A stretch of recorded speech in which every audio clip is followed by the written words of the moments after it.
आनंद दुबे जी, आज चुनाव का कैंपेन खत्म हो गया, कुछ गुस्सा ठंडा हुआ या अभी भी काटने मारने का मूड कर रहा है? कल तक बटेंगे कटेंगे का विरोध कर रहे थे, आज खुद काटेंगे मिटाएंगे कुचल देंगे, ये सब चल रहा है आपके चुनाव के कैंपेन में। मैं पूछना चाहती हूँ, कहां पर बौखलाहट ज्यादा नजर आती है? मोहब्बत की दुकान में काटने का सामान कहां से आ गया?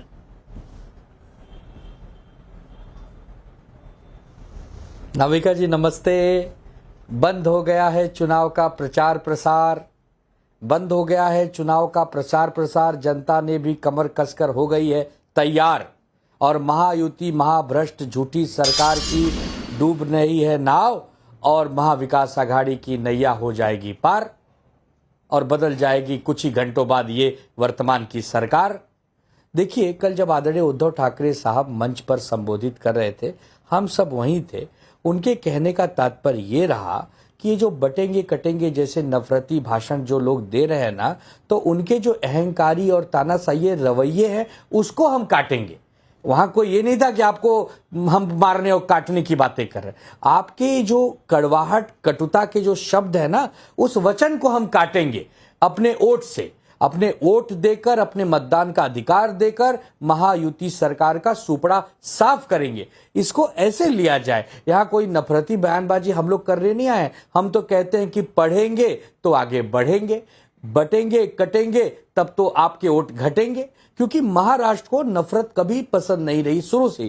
छत्रपति शिवाजी महाराज को मानने वाला है महाराष्ट्र है। यहाँ पर हिंदू मुसलमान सिख ईसाई जैन बौद्ध सब एक साथ रहते हैं, क्योंकि सबको विकास चाहिए, सबको रोजगार चाहिए, सबको महंगाई से कमी, महंगाई कैसे कम हो वो चाहिए, माताओं बहनों की सुरक्षा का ख्याल रखा जाना चाहिए, हमारे किसानों को एमएसपी मिले, किसानों की आय दुगनी कैसे हो, किसान आत्महत्या कैसे न करे। इन सब चीजों को जो मूलभूत मुद्दे हैं वो महाराष्ट्र चाहता है, न कि यहाँ हिंदू मुसलमान, न कि यहाँ नफरत। इस महाराष्ट्र को ये सब चीजों की कोई आवश्यकता नहीं है। आप कहें तो सत्य वचन, और कोई कहे तो वो उकसाने वाली राजनीति। आनंद दुबे जी, आपने खुद ही कहा कि प्रचार खत्म हो गया है, अब आप मीठी मीठी प्रचार वाली बातें कर रहे हैं। कल तो जो उद्धव जी ने कहा वो सारी देश ने सुन लिया। शहजाद पूनावाला जी, जवाब दीजिए। बटेंगे तो कटेंगे का तोड़ आया कि मुंबई की तरफ देखो तो काट देंगे, जरूर काट देंगे। अब ये कह रहे हैं कि सिर्फ शब्दों को काटने की बात हो रही थी। जवाब दीजिए आनंद दुबे जी को। नमस्ते। शहजाद, बंद हो गया प्रचार प्रसार, पर उद्धव भाईजान कितने, आपको आवाज आ रही है? बिल्कुल आवाज बिल्कुल। आ रही है क्या? क्योंकि मेरे पास, हाँ। बंद हो गया प्रचार प्रसार, पर उद्धव भाईजान कितने हुए लाचार, इतने लाचार कि आरएसएस में तो इनको सांप नजर आता है, पर नौमानी इनको फरिश्ता नजर आता है। हिंदू मुस्लिम की ये बात करते हैं, नफरती बयान, बटेंगे तो कटेंगे, जो एक बार बाला साहब ठाकरे जी का ही उद्घोष था कि हिंदुओं को एक होना है, वो नफरती नजर आता है। पर सनातन समाप्त इनको अमृत नजर आता है। इनको 10% मुस्लिम आरक्षण का उलेमा बोर्ड का कॉल, ये नौमानी का कॉल, वोट जिहाद का, और रेवंत रेड्डी का मुस्लिम आरक्षण देना है जो संविधान विरोधी है, ये इनको सेकुलर नजर आता है। सनातन समाप्त करना है, सनातन बीमारी है, गेरुए रंग वाले पहनने वाले लोग क्यों आ जाते हैं राजनीति में, खड़गे जी का ये बयान इनको पाक नजर आता है। तो मुझे लगता है कि बंद हुआ प्रचार प्रसार, पर उद्धव जी इतने लाचार। और देखिए, आज आनंद जी नहीं रहे, आनंद जी बन गए हैं अंजुमन, और यूबीटी बन गई है उद्धव भाईजान तंजीम। किसके साथ बैठे हैं भाई? बाला साहब ठाकरे जी ने पोपट बोला था राहुल गांधी को, पर उसके अलावा उन्होंने बोला था बाबरी कलंक है और हम मंदिर बनाना चाहते हैं। अब वो उनके साथ बैठे जो बाबरी की पैरवी करते हैं। उन्होंने बोला था 370 को जमीन में गाड़ दो, ये 370 को वापस लाने वाले रेजोल्यूशन पारित करने वाले लोगों के साथ बैठे हैं। इन्होंने कहा था सीए लाना चाहिए, जो सीए का विरोध करते हैं, ऐसे भाईजानों के साथ बैठे हैं। उनके साथ बैठे जो शरिया को संविधान के ऊपर रखना चाहते हैं। उनके साथ बैठे हैं जो कहते हैं हिंदुत्व आईसिस और बोको हराम है। उनके साथ बैठे जो बोलते हैं मठाधीश बांटेंगे काटेंगे। उनके साथ बैठे हैं जो बोलते हैं मठाधीश जो होते हैं वो माफिया होते हैं। इसीलिए मुझे लगता है, अब देखिए मुझे कैसे मुस्कुरा मुस्कुरा के हाजी मौलाना ये सब बोलेंगे, पर अंजुमन जी, सॉरी आनंद जी, मैं आपको बताता हूं, ये है नौमानी। नौमानी के साथ है mister and Mrs Bhaskar, Swara Bhaskar के हस्बैंड, जो आपके हैं प्रत्याशी। अब बताइए कि इतनी कैसे आपकी जो बोल सकते हैं लाचारी, कि आपने एक कदम नहीं लिया। करिए इनको यहां से रफू चलता करिए, बोलिए कि हमारे प्रत्याशी नहीं है एमपीए के। और अनुराग भदौरिया से एक बार बाबा साहेब ठाकरे हिंदू हृदय सम्राट है ये नारा लगा दो, या कांग्रेस से एक बार सावरकर जी की प्रशंसा करवा दो।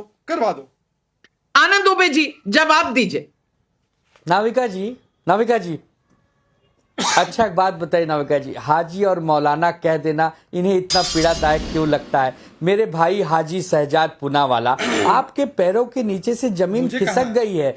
कल ही बाला साहब ठाकरे जी की पुण्यतिथि थी, राहुल गांधी जी ने ट्वीट किया, आपको बड़ी तकलीफ होती है। राहुल गांधी जी आदरणीय हिंदू हृदय सम्राट बाला साहब ठाकरे जी की स्मृति में उन्हें याद करें तो आपको पीड़ा, और याद न करें तो आपको पीड़ा। वारे मेरे भाइयों, ये नफरत की जो बाजार है ना, इसीलिए मोहब्बत की दुकान हम लोग खोल रहे हैं, ताकि आप जितनी कड़वाहट, जितनी कटुता बोने का काम करेंगे, आपको हिंदू भी पहचान गया। अभी अभी अयोध्या का जख्म ताजा ही है ना आपका, रामटेक, आपका रामेश्वरम, नासिक, पंचवटी, चित्रकूट, ये सब भूल गए क्या? यहां हिंदुओं ने ही आपको हराया है। हिंदू कह रहा है कि हिंदू को छेड़ो मत, हिंदू को बरगलाओ मत, हिंदू को गुमराह मत करो, हिंदू को रोजगार दो, हिंदू की रसोई गैस की कीमतें कम करो, हिंदू के पेट्रोल के दाम कम करो, हिंदू की महंगाई कम करो, हिंदू की माताओं बहनों की सुरक्षा का ख्याल रखो। ये हिंदू आपसे कहता है, लेकिन आनंद दुबे जी आज आपको महंगाई याद आ रही है,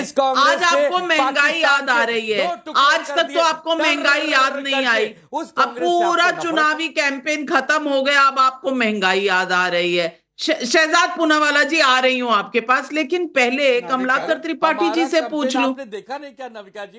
पूरा कैंपेन, अरे पूरा कैंपेन देखा ना, पूरा कैंपेन देखा नोमानी जी ने क्या कहा, बाकी फटवे जितने जारी हुए वो सब देखा हमने। लेकिन कमलाकर त्रिपाठी जी आप सेफ खोल रहे हैं, सेफ में क्या निकाल रहे हैं? तस्वीर। अच्छा, सेफ में सिर्फ तस्वीर रखी जाती है क्या? एक है तो सेफ है, सेफ में तस्वीर रख दी, चलिए तस्वीर आपने निकाली, लेकिन तस्वीरों के ऐसे कई आपको मैं दिखा देती हूं जहां पर कांग्रेस के बड़े बड़े नेता बैठे हुए हैं अडानी जी के साथ, तो सिर्फ मोदी जी की तस्वीर क्यों दिखाई? दिखाते रेवंत रेड्डी जी की भी तस्वीर है, दिखाते अशोक गहलोत जी की भी तस्वीर है, और तो और रॉबर्ट वाड्रा जी की भी तस्वीरें हैं 2009 से। कमलाकर त्रिपाठी एक ही तस्वीर पर क्यों रुक गए?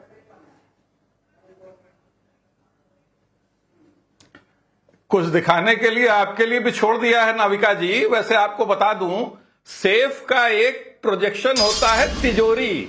जिस प्रकार से तिजोरियां भरी जा रही हैं कॉरपोरेट्स की, बात इसकी नहीं है कि किसी ने डेवलपमेंट के लिए कोई फंड लिया स्टेट के लिए। बात इसकी होती है कि जब आप स्टेट रिसोर्सेज, जो देश के रिसोर्सेज हैं, जिन पर पहला अधिकार जो है होना चाहिए पब्लिक सेक्टर एंटरप्राइजेस का, उसको जब आप अडानी अंबानी जैसे उद्योगपतियों को गिरवी रखते हैं, जब छत्तीसगढ़ में जो है हंसदेव अरण्य को वो कोर्ट ऑर्डर अगेंस्ट होने के बावजूद 50,000 से ज्यादा पेड़ काट दिए जाते हैं, जब झारखंड में जो है वो एक साजिश के तहत मिनरल एक्ट में बदलाव करके जो है वो झारखंड के मिनरल्स को जो है वो कॉरपोरेट्स को देने की साजिश की जाती है, हम लोग उसके खिलाफ हैं। और ये जो बटेंगे कटेंगे का जो नारा देते हैं, ये शुद्ध रूप से बांटने वाला तो नारा ही है, क्योंकि ये एक विशेष कौम के खिलाफ ये नारा दे रहे हैं।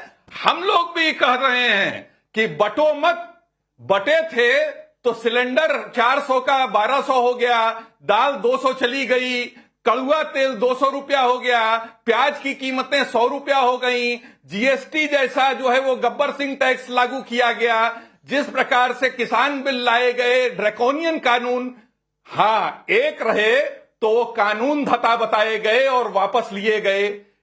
जब आप बटे, यूपी में छात्रों पर लाठीचार्ज हो रहे हैं, गलत निर्णय लेने के बावजूद जो है कमलाकर उस पर, त्रिपाठी जी, जो है कमलाकर त्रिपाठी जी, छात्रों को पीटा जाता अब है, मुझे नहीं पुलिसिया पता बल प्रयोग किया आप जाता है। चिदम्बरम जी से मिले हैं या नहीं में- मिले हैं। चिदम्बरम जी से मिल लेते तो आपको पता चलता कि कितने पब्लिक सेक्टर एंटरप्राइजेस यूपीए के दौरान बेचे गए थे।